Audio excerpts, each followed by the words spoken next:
Hello, welcome to Japanese craft beer reviews. We're going to look at a series of beers from a brewery that's been fairly well established in Japan, and that is Ise Kadoya Brewery. And Ise Kadoya has been around for a long time. Well, as a sake brewery, they've been around since 1575. As a craft beer brewery, not quite so long, but still quite long in Japanese craft beer history terms. They opened in 1997, and they're located in Ise City, Mie Prefecture. And Ise is famous for one of the most renowned shrines in Japan, Ise Shrine, and the brewery has a tap room near the two shrines. One is called Gekku and the other is Naiku, and they have a number of taps available there. They opened a new brewery in 2018 called the Shimono Brewery, so they've made quite an expansion. The founder of the craft beer section is named Suzuki-san, and he has a PhD in microbiology, specifically in yeast, and so he's well versed in that. And the head brewer currently is a man named Deguchi, who is really adventurous and putting out all kinds of new beers. And in fact, they've impressed me as being a brewery that's put out so many new beers in the last year or two, trying to maybe find a core set. They also have a souvenir line of sort of regular beers called Shinto beer as well. There are two places to try them in Tokyo. One is their Shinjuku restaurant, which apparently has 4 taps, and their Tokyo Yaesu Tavern, which has 13 taps. So they have many seasonal beers and limited beers. They put out a soccer beer, I think 2 soccer beers last year, or soccer themed beers, a baseball beer. In any case, let's move along, and we're going to look at a number of their beers, and we'll start with one right now. And here we are with almost our last of the Ise Kadoya beers in this series, and we've been working our way up from the lowest alcohol to the highest, and we're almost at the top now. What we're looking at today is called Ise Kadoya Imperial India Pale Ale, and this is a series beer. If you can see on here, it is their series for their president and CEO, and I'm not sure if that is Suzuki-san or not. I assume it is, and they've been doing this series since 2009. It looks green, and I imagine it's going to taste pretty green as well. This is a heavy hitter. It is 10% and 50 international bittering units. It is an Imperial India Pale Ale. On Rate Beer, it's classified as a double IPA or Imperial IPA, and this is actually my favorite style. There are so many good ones. When you take the characteristics of a good IPA and ramp it up and really let the flavors come out and the aroma out, for me, it's just great.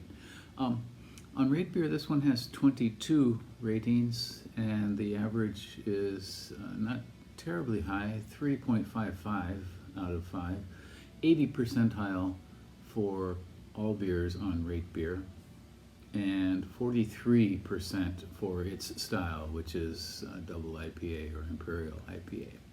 Untapped, 42 different ratings and 3.91 average score, so quite a bit higher.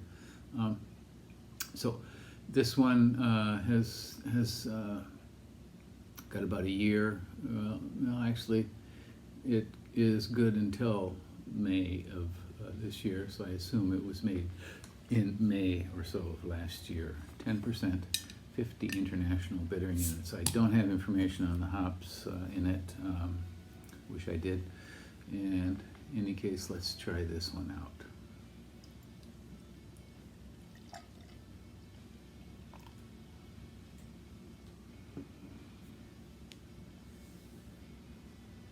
Okay, it's kind of bright coppery orange color with a nice finger of off-white head. And I expect for something like this some lace, and we do have some kind of sticky lace grabbing at the glass there. Kind of a little bit sloppy. Let's see what we got through the light.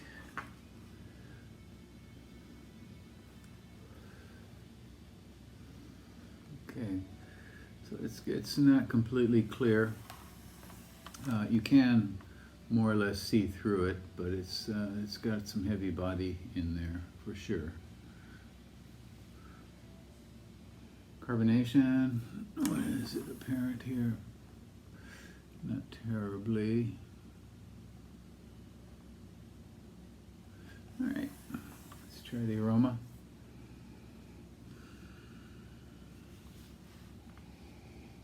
Okay, this is pretty big. Very much overripe stone fruit. Seriously overripe. It's been hanging on the tree much too long.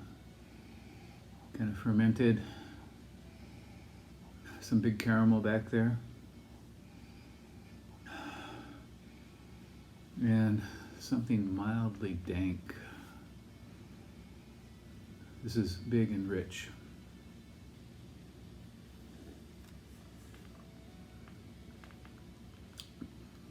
Flavor very similar.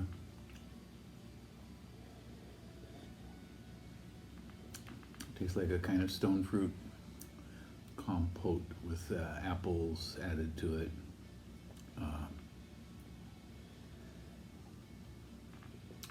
Smashed up and left to ferment out in the sun for a while, and then the alcohol starts developing. This is very concentrated, perhaps a bit too much. Alcohol is, it doesn't taste like 10%, it doesn't seem like 10%, but it certainly is warming. Yeah. So I think they went maybe a little too far with this. I mean, it is packed full, and maybe a little too full. A little bit one-dimensional with the heavy-hitting fruit. The hops.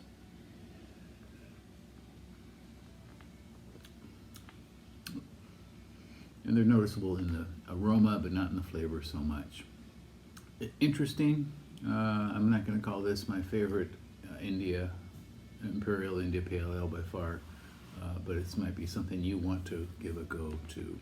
Again, it's called Ise Kadoya Imperial India Pale Ale, 10%, 50 international bittering units. You can go online and to the Ise Kadoya website, and you can order beer from them if you live in Japan. And I have seen their beers in the United States as well. They're regular beers, not these special limited ones at all. But if you go to a larger liquor store, you may see them there and give them a go. Okay, well, in our next video, we'll be looking at the last of the Ise Kadoya beers for a while. I have one more that I'm going to age for a while. It's a barley wine, and fairly new.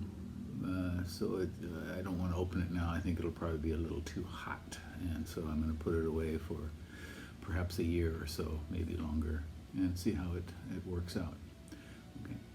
Okay, well, that's it for now. Take care. Bye-bye.